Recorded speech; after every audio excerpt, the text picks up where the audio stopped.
Talvez tenham pessoas que pensem diferente, eu respeito isso, mas para mim, eu prefiro ser especialista em algo do que meia boca em um monte de coisa.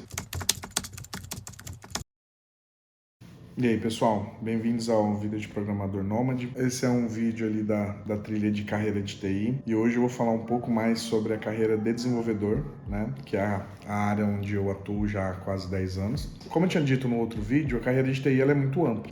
Quando a gente fala TI, a gente não está falando de uma área específica, né? Existem várias áreas dentro. Então você tem a parte de infraestrutura, você tem a parte de dados, você tem a parte de telecomunicação, você tem a parte de desenvolvimento. E vou falar sobre o desenvolvimento, que é a área que eu atuo. Talvez seja uma das áreas mais famosas dentro da área de TI, né? O desenvolvimento trabalha justamente na criação e na concepção de ferramentas, né, de software. Então, a gente está falando da criação de um site, de uma aplicação web, de um programa de computador, um ERP, um aplicativo para celular, talvez um sistema para o teu carro, até para geladeira, micro-ondas. Hoje em dia, né, existe desenvolvimento, existe um software por trás de praticamente tudo. E onde não está, a gente ainda vai chegar. E dentro da área de desenvolvimento existem algumas carreiras, né? O pessoal acha que desenvolvimento é só o desenvolvedor. E não é bem isso, né? Dentro do desenvolvimento a gente tem carreiras como, por exemplo, analista de requisitos, a gente tem POs, a gente tem designers, a gente tem os UI UX, a gente tem os testers, né? Que são o pessoal da qualidade, né? Os QAs, a gente tem arquitetos de software, né? A gente tem SREs, que é o pessoal ali do DevOps, né? Mais relacionados à infraestrutura, né? Existem várias carreiras dentro do desenvolvimento, não só a carreira de desenvolvedor. Mas hoje, como a gente vai falar sobre desenvolvimento, né? Especificamente sobre desenvolvedor, eu tenho que falar um pouco sobre os tipos de desenvolvedor que existem, né? Basicamente em 3 tipos. A gente tem os front-ends, os back-ends e o full stack. De modo geral, né, o desenvolvedor front-end é aquele que desenvolve interfaces, aquilo que o usuário vê. Então, quando você pega um aplicativo, né, aquela interface, aquele botão, aquele texto, né, quem colocou aquilo ali naquele lugar, né, foi um desenvolvedor front-end. Teve um UI UX que desenhou, fez uma imagem, um desenho, né, imagina que é como se fosse bem leigamente, né, fosse lá no Photoshop, por exemplo, e desenhasse a tela e falasse, ó, eu quero a tela desse jeito. Aí o programador front-end pega aquele desenho e transforma numa tela real, numa tela de verdade, né? Tira do desenho, tira do papel e cria aquela tela. E então, né, vocês já conseguem deduzir que se o programador front-end faz tudo aquilo que o usuário está vendo, tudo aquilo que o usuário utiliza, o back-end faz justamente aquilo que o usuário não vê, aquilo que está por trás dos panos, né? Então ele é responsável por processar os dados, por enviar os dados para o banco de dados, por recuperar esses dados do banco de dados, né? Por conectar-se em outras APIs, em outros back-ends para se integrar, para buscar informações. Então o back-end faz toda essa comunicação, tudo aquilo que você não vê. Quando você tenta fazer uma compra, quando você acessa um site, tem um back-end ali por trás, processando os dados, se conectando em outras coisas, em outras ferramentas, né? Cruzando informações para poder te trazer aquela experiência ali que você tem. Quando você digita o seu CEP, que você consegue pegar a rua, o estado automático, é porque o seu back-end foi lá no back-end, por exemplo, do IBGE ou dos próprios Correios e conseguiu pegar que naquele CEP é aquela rua, aquele número. A gente não teria aplicações se os dois não trabalhassem juntos, né? Então a gente tem um front-end e a gente tem um back-end. E agora ficou o full stack. Edilson, o que é o full stack? O full stack é o cara que tem um conhecimento nas duas áreas. Ele consegue atuar tanto como front-end, tanto quanto back-end. Tá? Por muito tempo eu atuei como full stack, porque eu tinha conhecimento nas duas áreas. Hoje eu me especializei em uma área, né? Eu atuo só com front-end. Hoje eu não atuo mais como full stack, atuo só com front-end. E aí me perguntam muito, Edilson, qual que é o melhor? Aí eu vou te dizer, depende, né, do perfil. Eu tenho amigos que preferem back-end, eu tenho amigos que preferem front-end, eu prefiro front-end. E tem amigos que gostam dos dois e atuam como full stack. Qual que é o melhor? Depende. Depende de você, depende do que você gosta, né? Eu tenho prazer em criar uma interface, em ver aquilo rodando, sabe? Quando você consegue criar uma tela bonitinha. Então, eu tenho prazer em ver aquilo. Então, para mim, o front-end fez sentido. Mas tem gente que detesta, é o pior pesadelo do mundo ter que ficar, move um pixel, um botão para cá, mexe uma cor, é um trabalho muito minucioso, né, o de front-end. Não que o de back-end não seja minucioso também, exige muita atenção também, mas tem gente que tem pavor só de falar em CSS, falar em front-end, já fica bravo, não gosta não.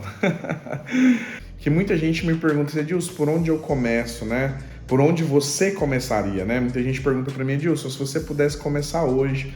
E aí eu vou dizer para vocês que no começo, você ainda não vai saber se você quer ser front ou se você quer ser back, né? No começo vai te faltar informação, experiência para entender isso. Às vezes, no primeiro momento, você vai achar que é front, porque você nunca pegou um projeto de front para fazer. Às vezes, no primeiro momento, você vai achar que é back, mas você nunca pegou um projeto de back para fazer. A falta de experiência vai fazer você tomar, talvez, decisões erradas. Então, no começo da profissão, não é o melhor momento para você definir, eu quero ser front, eu quero ser back, assim, e enraigar e não pensar em mudar, tá? Então, para facilitar, né? Aí você fala assim, Edilson, mas se você não recomenda já escolher logo no começo o que eu quero ser, como que eu vou conseguir progredir, né? Eu vou estudando tudo? Uma coisa que eu aprendi para mim, que eu carrego para minha profissão, né? Para minha situação, tá? Talvez tenham pessoas que pensem diferente, eu respeito isso, mas para mim, eu prefiro ser especialista em algo do que meia boca em um monte de coisa, entendeu? Então, para mim, é melhor ser especialista em algo. Então, assim, o quanto antes você descobrir qual é o tipo de carreira que você quer e o quanto antes você focar nisso, melhor. Mas também não pode apressar. Ou se você vai querer ser um generalista mesmo, né? Talvez você fale assim, cara, eu gosto dos dois, quero ficar com os dois, vou estudar pra caramba pra ser bom nos dois. Beleza, vira um full stack, também é uma opção. Só que você vai demorar muito mais tempo para conseguir entrar no mercado de trabalho, porque você vai ter que estudar uma gama maior de tecnologias. Vai demorar a te dar retorno, tá? Escolha um que você tenha mais afinidade no começo, fique muito bom nele, consiga um trabalho, esteja trabalhando e depois comece a estudar outra coisa, né? E aí sim você vai ter licença poética, assim, né? Que ninguém vai te obrigar a não estudar outras coisas antes, mas eu penso que se você quer ser um profissional bom, você tem que estar excelente no que você está fazendo para aí você começar a fazer outras coisas. Porque qualquer área de TI que você pegar vai ser gigantesca. Eu trabalho só com front-end e todo dia tem coisa de front-end novo, todo dia tem coisa nova, uma biblioteca, tem uma lib, um framework, já entrou em desuso um negócio, já surgiu o outro, e eu não consigo acompanhar, né? Fica complicado você acompanhar tudo que aparece, né? E aí, uma outra dica que eu dou também, né, para quem está começando, isso eu sempre falo para todo mundo, é o JavaScript. Porque o JavaScript ele te permite você ficar mais tempo sem decidir para que lado você vai. Por quê? Porque o JavaScript é uma linguagem que consegue atuar tanto no front-end quanto no back-end.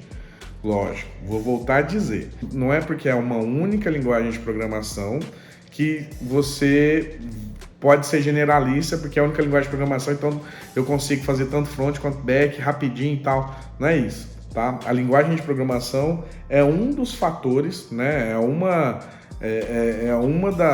das tecnologias que você vai usar para atuar no front ou para atuar no back, mas não é a única. Tem todo um ecossistema, né, dessas áreas. Tem todo um ecossistema de back-end e tem todo um ecossistema de front-end. Então não é porque a linguagem de programação é a mesma que você vai conseguir se dar bem nos dois ecossistemas sem estudar muito.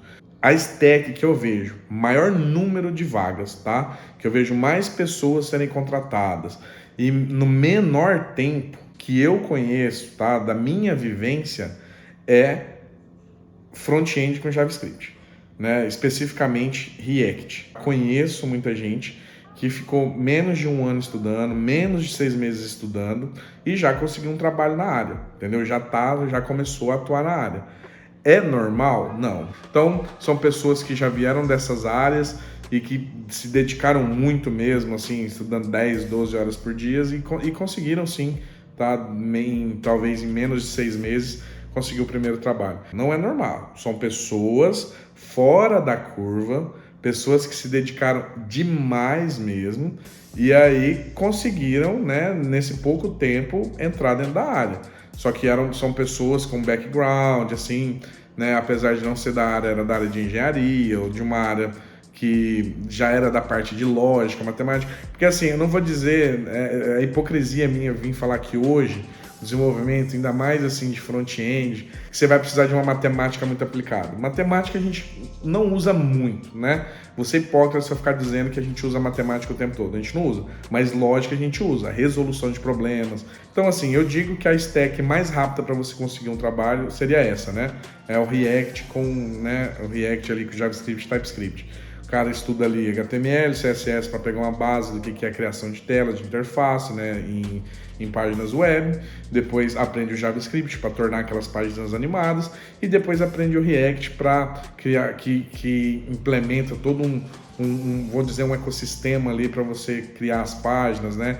Mas lógico, você precisa da base do HTML, você precisa da base do CSS, você precisa da base do JavaScript, aí você tem o React. Do que eu vejo, tá? É a trilha mais rápida para você conseguir o primeiro emprego. Por quê?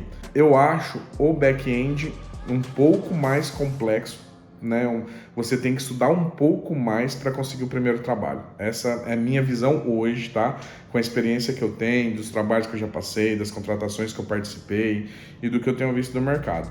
Hoje o front-end contrata mais. Essa é a verdade, assim, de tudo que eu tenho visto, tá? E aí, quando você pensa em front-end, não tem só front-end web, você tem o front-end mobile também. Mobile ali também, que tem o React Native, né, que te permite desenvolver interface, te permite desenvolver aplicativos de forma nativa para celulares, para smartphones, aí, tanto Android quanto iOS. Eu começaria, como eu acabei de dizer, com o JavaScript voltado para o front-end, porque é o que me daria um emprego mais rápido, segundo a experiência que eu tenho hoje. Né? Consegui dar um overview aí. Pretendo ainda continuar falando sobre desenvolvimento nos próximos vídeos, trazendo outras profissões além do desenvolvedor, né? Profissões que estão dentro do desenvolvimento, mas que não estão relacionadas, não são desenvolvedores, né? POs, análise de requisitos, QAs, SRE, arquitetos, né? Fazer perguntas relevantes, como entrou na área. Acho que é isso por hoje. Quero pedir para vocês para nos ajudar a chegar nos 100 inscritos. Bom, no momento da gravação desse vídeo está com 74, então faltam 26. Nos ajudem a chegar aos 100 inscritos. Compartilhem o vídeo, comentem com o pessoal. E é isso aí, nos ajudem a chegar nos 100 inscritos, tá bom? Obrigado, pessoal.